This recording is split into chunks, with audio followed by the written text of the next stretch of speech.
안녕하십니까 여러분, 이삼구 박사입니다.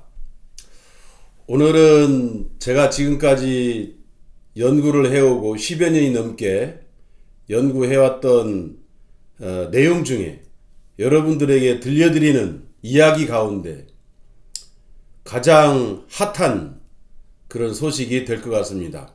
바로 당뇨 치료제 D&D의 신약 개발을 추진하겠다라고 하는 내용을 말씀을 드립니다. 저도 설마 제가 당뇨 치료제 신약 개발까지 할 것이라는 것은 꿈에도 꾼 적 없고 생각조차 해본 적이 없었습니다. 그런데 지금까지 매우 긴 시간 동안에 연구를 하고 그리고 많은 임상 증례 케이스가 쌓여감에 따라서 이제 지역적으로 조그마한 여기에 머물러서는 안 되겠구나. 좀 더 크게 확장을 해서 많은 전 세계의 당뇨인들에게 필요하다면 그들에게 용이하게 또 저렴하게 다가올 수 있는 그러한 치료제로서도 충분히 추진할 부분이 있겠다는 생각이 들었습니다. 물론 제가 이 신약 개발을 당장 추진할 수 있는 것은 아닙니다. 여러분도 아다시피 저희는 스타트업이었잖아요. 매우 어려운 시기를 거쳐가면서 지나가는 그러한 과정에 있는 스타트업이었기 때문에 이렇게 큰 돈을 쉽게 지를 수 있는 그런 상황은 아닙니다. 지금도 마찬가지입니다. 그러나 저희가 후속으로 진행하는 여러 가지 사업들이 순조롭게 이루어진다면 많은 당뇨인들을 위해서 저렴하게 D&D를 공급할 수 있도록 정말로 신약이 되어서 여러분들에게 희망이 될 수 있는 그러한 D&D가 되었으면 하는 마음으로 여러 가지 여건이 맞고 기회가 주어진다면 신약 개발을 하겠다는 것입니다. 당뇨 치료제뿐만 아니라 모든 신약 개발은 크게 5가지로 이루어집니다. 첫 번째는 기초 탐색 및 원천 기술 연구를 해야 되겠고, 두 번째는 개발 후보 물질에 선정을 해야 되겠고, 세 번째는 그래서 전임상, 비임상이라고 하죠. 동물 실험을 해야 되겠고, 네 번째는 이제 임상 시험이라고 해서 페이지 1, 페이지 2, 페이지 3 임상 3상까지 이르는 시험을 마치고 나면 마지막으로 신약 허가가 나는 최종 단계에 이르게 됩니다. 그런데 전임상이 아무리 성공했다 하더라도 최종 상용화까지는 평균 성공률이 얼마 되지 않습니다. 이걸 갖다 우리가 이제 임상 개발 성공률 LOA라고 합니다. Likelihood of Approval 이라고 하는데 이게 평균 7, 8%밖에 되지 않습니다. 매우 어려운 그런 과정이죠. 왜 그러냐면은 임상 1상에서는 약물 효능이나 독성, 부작용 이런 걸 판단하기 때문에 1상은 다소 약 50% 이상의 성공률을 보입니다. 그러나 2상은 임상 2상에서는 실제 환자 대상으로 하거든요. 환자 대상으로 하니까 30%에 미치지 못합니다. 성공률이. LOA가. 임상 3상은 오히려 60%에 달합니다. 그러면 아무것도 없는 우리 스타트업으로서 어떻게 이런 과감한 도전을 할 수 있었을까요?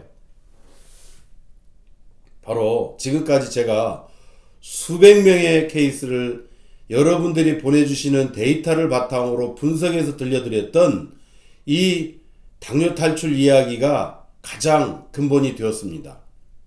지금까지 우리는 이 임상 증례로 573케이스를 했습니다. 1형 당뇨가 그 중에 138명입니다. 2형 당뇨와 라다, 즉 1.5형 당뇨가 총 435명입니다. 여러분, 임상 1상이 보통 20명에서 80명을 합니다. 임상 2상은 이때부터 환자가 들어가는데 100명에서 300명입니다. 여러분, 우리는 지금까지 어떻게 했습니까? 실제 당뇨 환자들을 상대로 해왔고 이미 비임상 전임상에서는 완전히 성공을 해서 SCI 논문에 등재가 되어 있고 그리고 그를 바탕으로 건강기능식품으로 해서 식약처에서 인정받은 걸로 해서 여러분들이 드시고 계셨습니다. 그런데 우리는 벌써 573명이라고 하는 놀라운 데이터를 우리는 가지고 있습니다. 지금 임상 1상 해야 총 400명이 되질 않습니다. 임상 3상은 약 300에서 3000명까지 갑니다. 그러면 어찌 보면은 지금까지 우리가 가지고 있는 것은 여러분들이 저에게 알려주셨던, 보내주셨던 국내외 대학병원과 국내외 의료센터 병원에서 보내주신 모든 자료들을 우리가 검토하고 분석하고 우리가 통계 처리해보면 당뇨약과 인슐린 주사를 그 관계 우리는 이미 다 확인을 했습니다. 다 환자들한테죠. 그 다음에 C펩타이드가 회복이 되느냐 여부를 이미 우리는 다 확인을 했습니다. 또한 인슐린 분비량이 어떻게 회복이 되는지의 정도, 어느 정도 시간이 걸려야 회복이 되는지까지도 이미 파악을 했습니다. 당화혈색소, HbA1c라고 하죠. 이 당화혈색소가 여러분들이 이것을 섭취했을 때 어떻게 변화하는지를 우리는 이미 여러분도 알고 저도 알고 우리 유튜브를 보시는 분들은 많은 분들이 이미 이해하고 있습니다. 공복혈당과 식후혈당은 여러분들 다 아시죠? 이것을 섭취하자마자 어느 정도 변화가 어떻게 있었는지를 우리 이미 다 알고 있습니다. 그 다음에 마이크로 알부민입니다. 매우 중요하죠? 그 다음에 PCR, ACR 매우 중요합니다. 이런 거에 관한 우리가 데이터가 이미 축적이 되어 있고 그 다음에 고지혈증, 즉 우리가 총콜레스테롤이라고 하는 TC와 중성지방이라고 하는 TG와 저밀도 콜레스테롤 LDL과 그 다음에 고밀도 콜레스테롤 HDL 이거에 관련된 우리는 어떻게 이것이 좋아지는지를 다 알고 있습니다. 그 다음에 고혈압 관계도 이미 우리가 여러분들에게 너무나 많이 들려드렸습니다. 그 다음에 비만, 바로 이게 이 대사성 질환 중에 이 비만이 또 반드시 들어가게 되는데요.